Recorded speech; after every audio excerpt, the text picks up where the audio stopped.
kepada kita semua, sehingga kita tak dapat melakukan Zoom pada pertemuan kali ini. Sebelumnya, saya mengucapkan terima kasih kepada Ibu Musnila Devi SPD MPD dan Ibu Fadila Suciana MPD sebagai dosen pengampu pada mata kuliah pembelajaran matematika SD yang sudah memberikan kesempatan kepada kelompok kami untuk menampilkan hasil diskusi kami, serta tidak lupa terima kasih kepada teman-teman yang sudah berkesempatan hadir pada pertemuan kali ini. Pada hari ini saya Reviala Andina dengan NIM 2212930 yang bertugas sebagai moderator pada presentasi kelompok 2. Tentunya pada kesempatan kali ini saya tidak sendirian karena saya ditemani oleh rekan saya yaitu Putri Nabila Rahadatul Farhani, Resya Permatasari, dan Sekina Melani Hasibuan. Yang nantinya rekan-rekan saya akan mempresentasikan mengenai materi Theory Open-Ended dan Realistic Mathematics Education. Susunan kegiatan diskusi kita dimulai dengan pembukaan, kemudian penyajian materi, kemudian penambahan materi, lalu sesi tanya-jawab, dan diakhiri dengan penutup. Untuk memulai acara pertama kita, marilah kita mengucapkan basmalah. Bismillahirrahmanirrahim. Selanjutnya penyajian materi pertama kepada Syakina Melani Hasibuan. Kepada Kine dipersilakan. Baiklah, sebelumnya terima kasih kepada moderator. Saya akan mempresentasikan tentang materi pengertian model pembelajaran open-ended. Menurut Suryadi, pada tahun 2005 menyatakan bahwa pendekatan open-ended merupakan pendekatan berbasis masalah yang dikembangkan sedemikian sehingga memiliki kemungkinan variasi jawaban yang benar, baik dari aspek cara maupun hasil. Menurut Sutawijaya dan Afghani pada tahun 2011, dasar keterbukaan open-ended dibagi ke dalam 3 tipe, yaitu yang pertama ada proses is open atau proses terbuka, yaitu tipe soal yang diberikan mempunyai banyak cara penyelesaian yang benar. Yang kedua ada end product are open atau hasil akhir yang terbuka, yaitu tipe soal yang diberikan mempunyai jawaban yang benar dan banyak. Dan yang terakhir ada ways to develop are open atau cara pengembang lanjutannya terbuka, yaitu ketika siswa telah menyelesaikan masalahnya, mereka dapat mengembangkan masalah baru dengan mengubah kondisi dari masalah yang pertama. Berikutnya ada tujuan model pembelajaran open-ended. Menurut Suherman dan Erman pada tahun 2001 menyatakan bahwa tujuan utama pemberian masalah open-ended bukan untuk mendapatkan jawaban, tetapi lebih menekankan pada cara bagaimana sampai pada jawaban. Menurut Nohdah pada tahun 2001 juga berpendapat bahwa tujuan pembelajaran open-ended yaitu membawa siswa lebih mengembangkan kegiatan kreatif dan pola pikir. Berdasarkan beberapa pendapat, maka tujuan penerapan pembelajaran open-ended dalam proses pembelajaran adalah untuk mengembangkan kemampuan berpikir siswa agar lebih kreatif dalam mengembangkan strategi atau cara penyelesaian menggunakan kemampuan sendiri.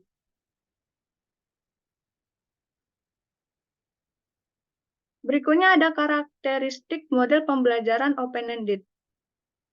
Dalam praktik pembelajaran open-ended harus mencakup 3 hal, yakni sebagai berikut. Yang pertama ada kegiatan siswa terbuka. Kegiatan siswa terbuka adalah siswa diberikan kesempatan untuk melakukan berbagai kegiatan dalam menemukan solusi atau pemecahan masalah yang mereka kehendaki sesuai kemampuan yang dimiliki. Yang kedua ada kegiatan matematika adalah ragam berpikir, yaitu penggunaan pembelajaran open-ended dalam pembelajaran matematika diberikan sesuai kebebasan berpikir siswa dalam menemukan pemecahan masalah. Dan yang ketiga ada kegiatan siswa dalam kegiatan matematika, yaitu aktivitas atau kegiatan manusia. Oleh karena itu, kegiatan yang dilakukan siswa merupakan suatu kegiatan matematika. Selain itu, kegiatan siswa dalam proses pembelajaran matematika juga merupakan kesatuan kegiatan matematika dalam membangun konsep matematika secara mandiri. Mungkin cukup sekian presentasi dari saya kembalikan kepada moderator. Terima kasih atas penjelasan dari Syakira Melania Sibuan. Penjelasan materi selanjutnya yaitu kepada Putri Nabila. Kepada Putri Nabila dipersilahkan. Baik, terima kasih kepada moderator atas kesempatannya. Di sini saya akan melanjutkan penyampaian materi mengenai prinsip model pembelajaran open-ended. Menurut Syaban 2004, prinsip keterbukaan dalam pendekatan open-ended ini ada 3, yaitu sebagai berikut. Yang pertama, proses is open, atau disebut juga proses terbuka. Maksudnya adalah tipe soal atau masalah yang diberikan kepada siswa berupa pertanyaan atau masalah terbuka yang memiliki beragam cara penyelesaian yang benar. Jadi, proses siswa dalam menyelesaikan suatu masalah bisa tidak terpaku pada satu cara saja. Yang kedua, end product are open, atau disebut juga hasil terbuka. Maksudnya adalah tipe soal, masalah yang diberikan kepada siswa berupa pertanyaan atau masalah terbuka yang memiliki beragam jawaban benar. Prinsip yang terakhir adalah ways to develop are open, atau cara pengembang lanjutan terbuka. Maksudnya adalah jika siswa telah menyelesaikan masalahnya, siswa dapat mengembangkan masalah baru dari masalah pertama dengan mengubah kondisinya. Selanjutnya ada sintaks atau langkah-langkah model pembelajaran open-ended. Menurut Huda 2014, model pembelajaran open-ended memiliki 5 sintaks atau 5 langkah, yaitu sebagai berikut. Yang pertama, menyajikan masalah. Pembelajaran open-ended diawali dengan penyajian masalah terbuka untuk siswa. Penyajian masalah dapat dilakukan melalui penyajian peristiwa, soal cerita, maupun gambar kepada siswa. Langkah berikutnya mendesain pembelajaran. Dalam tahap ini, guru menyiapkan pola kegiatan pembelajaran yang dapat menghasilkan berbagai macam pemecahan masalah dan juga jawaban. Guru mengatur metode, strategi, teknik, dan taktik pembelajaran untuk merangsang kegiatan belajar dan mengarahkan siswa menyelesaikan masalah. Langkah ketiga, memperhatikan dan mencatat respon siswa. Dalam tahap ini, siswa mengungkapkan teknik atau strategi pemecahan masalah yang telah ditemukannya. Kegiatan ini memunculkan berbagai macam proses pemecahan masalah dan jawaban dari siswa. Dalam hal ini, guru berperan untuk mencatat respon siswa terhadap pemecahan masalah yang telah dihasilkan. Hasil proses pemecahan masalah ini dituliskan di papan tulis agar seluruh siswa dapat melihat dan mengoreksi bersama. Lalu, seluruh siswa memperhatikan dan menyadari adanya berbagai macam jawaban dalam penyelesaian masalah tersebut. Langkah keempat, membimbing dan mengarahkan siswa. Dalam tahap ini, guru membimbing siswa untuk menjelaskan proses penyelesaian masalah yang dituliskannya. Guru mengarahkan siswa dengan kegiatan tanya-jawab dan diskusi antar siswa sehingga dapat diketahui bagaimana siswa mengerjakannya. Langkah terakhir, membuat kesimpulan. Penjelasan proses pemecahan masalah yang diungkapkan siswa sebagai jalan untuk mengoreksi hasil yang telah ditemukan, kemudian hasil tersebut dikoreksi bersama untuk membuat suatu kesimpulan yang menghasilkan jawaban benar lebih dari satu dari berbagai teknik pemecahan masalah. Berikutnya, implementasi teori open-ended. Di sini kami mengambil salah satu KD yang terdapat di kelas 2 pada tema 1, yaitu KD 3.4. Menjelaskan perkalian dan pembagian yang melibatkan bilangan cacah dengan hasil kali sampai dengan 100 dalam kehidupan sehari-hari serta mengaitkan perkalian dan pembagian. Implementasi berdasarkan langkah-langkahnya adalah sebagai berikut. Yang pertama, menyajikan masalah. Implementasinya adalah guru memulai pembelajaran dengan menyajikan masalah untuk merangsang dan menarik minat peserta didik. Kegiatan tersebut dapat dilakukan dengan menyajikan pertanyaan seperti, apakah yang anak-anak ketahui tentang perkalian dan pembagian? Kemudian menurut anak-anak, kapan kita dapat menggunakan perkalian dan pembagian dalam kehidupan sehari-hari? Langkah berikutnya mendesain pembelajaran. Implementasinya adalah guru menyusun rencana pembelajaran yang melibatkan aktivitas interaksi antar siswa. Misalnya, guru dapat membagi siswa ke dalam kelompok-kelompok kecil dan memberikan tugas-tugas. Tugas-tugas tersebut dapat diberikan secara variatif sesuai kelompok. Misalnya, kelompok 1 mencari contoh-contoh perkalian dalam kehidupan sehari-hari, kelompok 2 mencari contoh-contoh pembagian dalam kehidupan sehari-hari, dan seterusnya. Langkah ketiga, memperhatikan dan mencatat respon siswa. Implementasinya adalah peserta didik dapat bekerja dalam kelompok masing-masing dan berbagi contoh-contoh perkalian dan pembagian yang ditemukan. Guru kemudian mencatat respon peserta didik dan mengajukan pertanyaan tambahan untuk memastikan pemahaman mereka apakah sudah cukup terhadap materi pembelajaran atau belum. Langkah berikutnya membimbing dan mengarahkan siswa. Implementasinya adalah guru memberikan panduan tambahan kepada peserta didik tentang konsep-konsep dasar perkalian dan pembagian yang melibatkan bilangan cacah dan hasil kali sampai dengan 100. Langkah terakhir membuat kesimpulan. Implementasinya adalah guru memfasilitasi diskusi yang terjadi di kelas, kemudian memberi contoh-contoh perkalian dan pembagian bilangan cacah sampai dengan 100 yang ditemukan dalam kehidupan sehari-hari, dan menjelaskan konsep yang relevan dalam situasi nyata, seperti perkalian dan pembagian sangat penting dalam menghitung jumlah uang, atau manusia dapat menggunakan perkalian dan pembagian untuk memecahkan masalah dalam kehidupan sehari-hari. Lalu, guru dapat mengarahkan peserta didik untuk merumuskan kesimpulan. Sekian materi yang dapat saya sampaikan, saya kembalikan kepada moderator. Baik, terima kasih atas penjelasan dari Putri Nabila. Selanjutnya penjelasan yang akan dijelaskan oleh Rahadatul Farhani. Kepada Alda dipersilakan. Baiklah, terima kasih moderator. Di sini saya akan mencoba menjelaskan tentang materi pengertian model Realistic Mathematics Education. Realistic Mathematics Education atau RME atau dalam bahasa Indonesia adalah pembelajaran matematika realistik.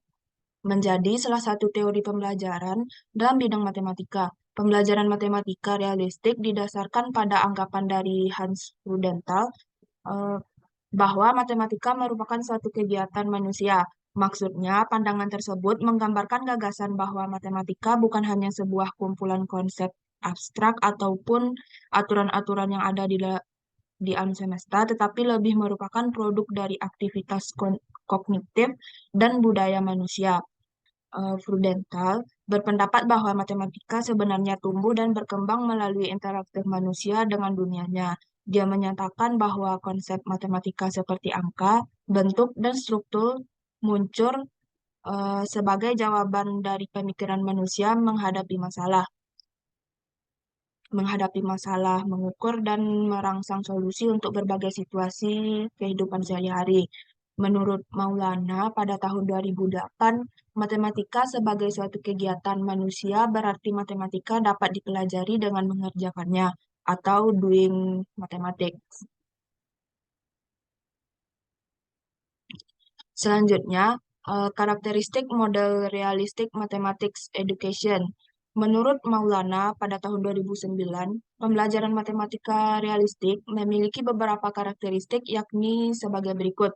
Yang pertama, phenomenological exploration or use context, yaitu menggunakan masalah kontekstual dan bersumber dari peristiwa nyata yang terdapat di kehidupan.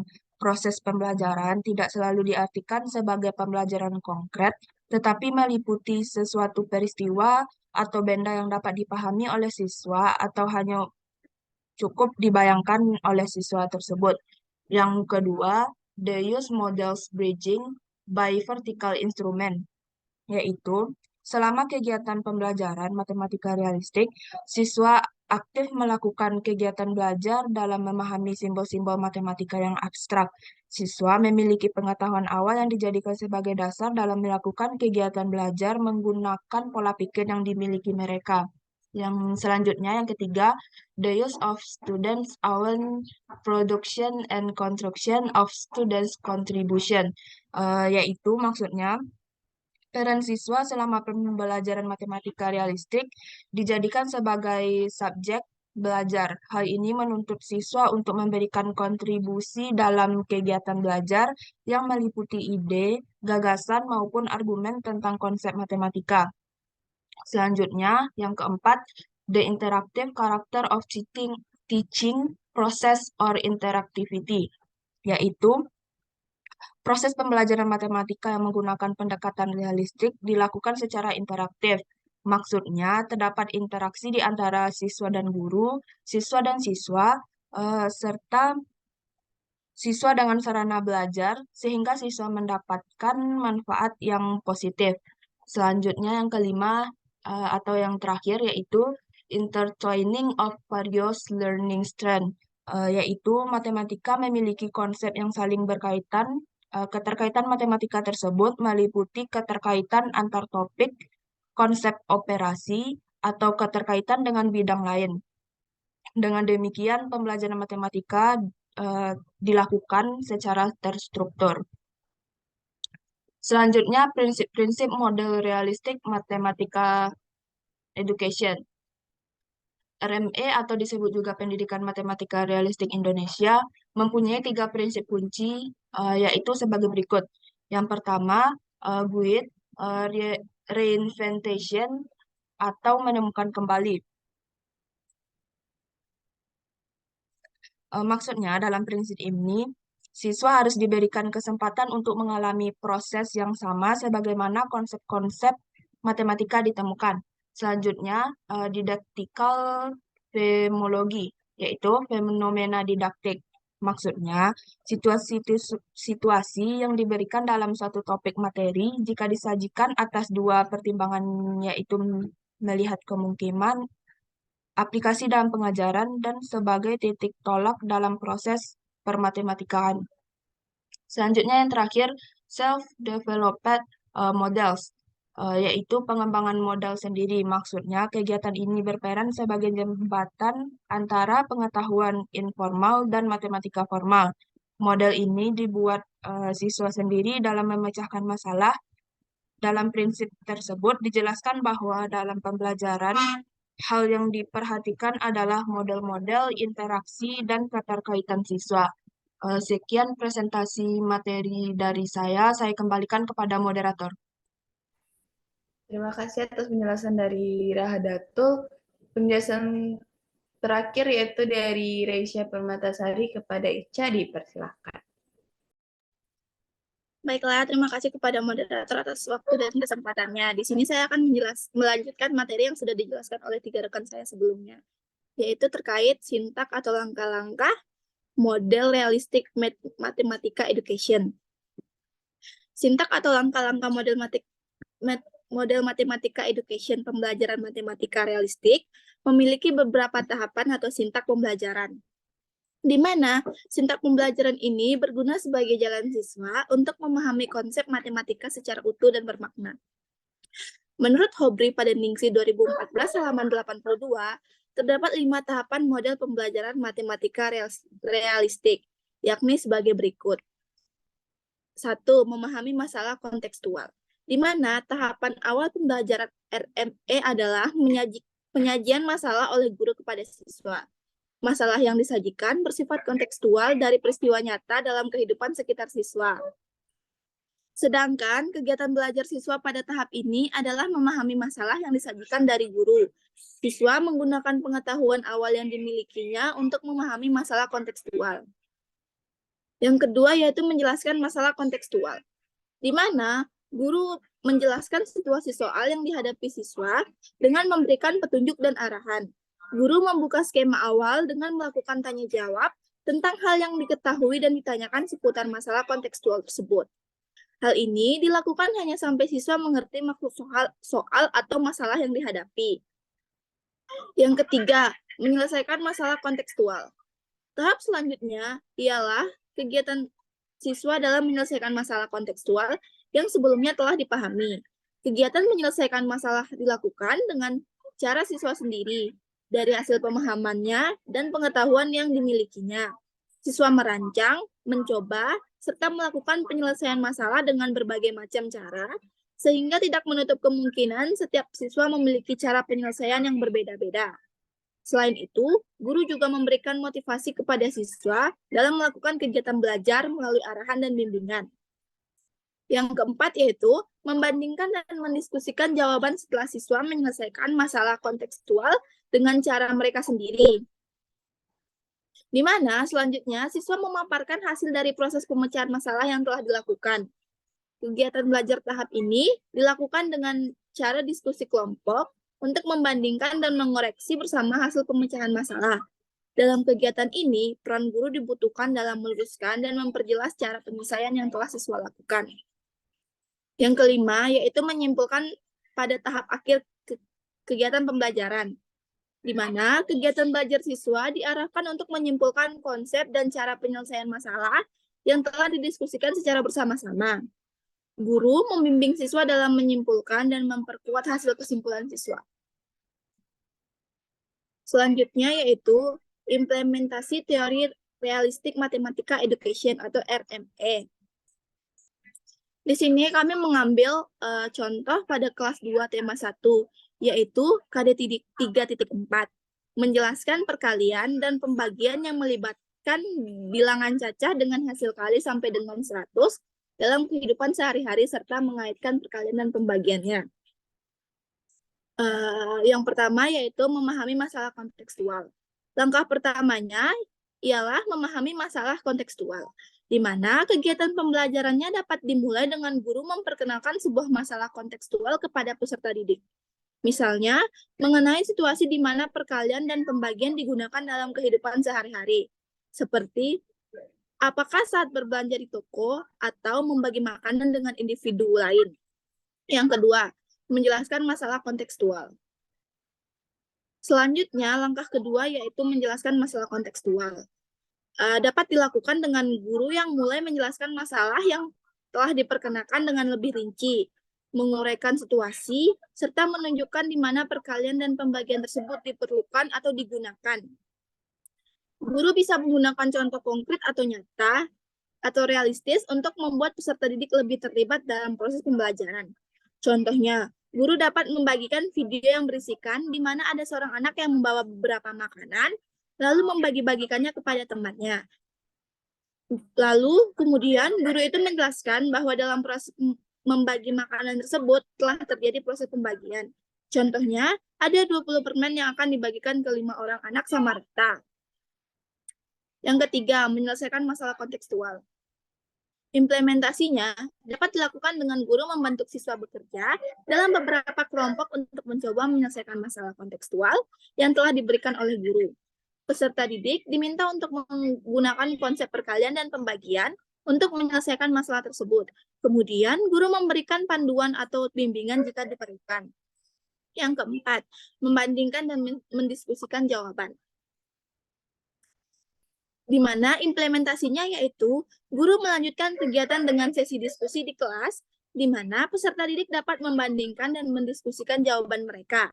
Hal ini dapat dilakukan dengan perwakilan setiap kelompok diminta untuk mempresentasikan secara ringkas hasil diskusi kelompok masing-masing, lalu membandingkannya dengan kelompok lain. Tahapan terakhir yaitu menyimpulkan.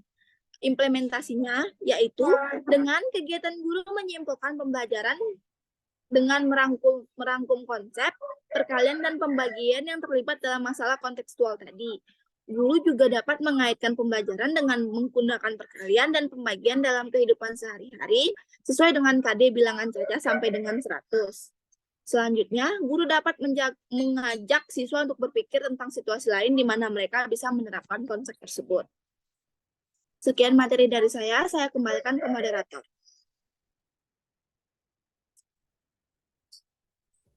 Terima kasih kepada Ica. Dengan penjelasan dari Ica tadi, maka berakhirlah sesi penjelasan penyampaian materi.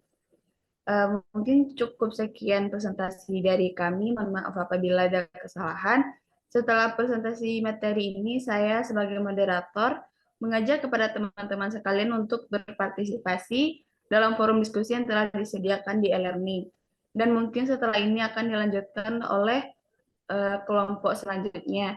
Saya akhiri dengan wabillahi taufiq wal hidayah. Assalamualaikum warahmatullahi wabarakatuh.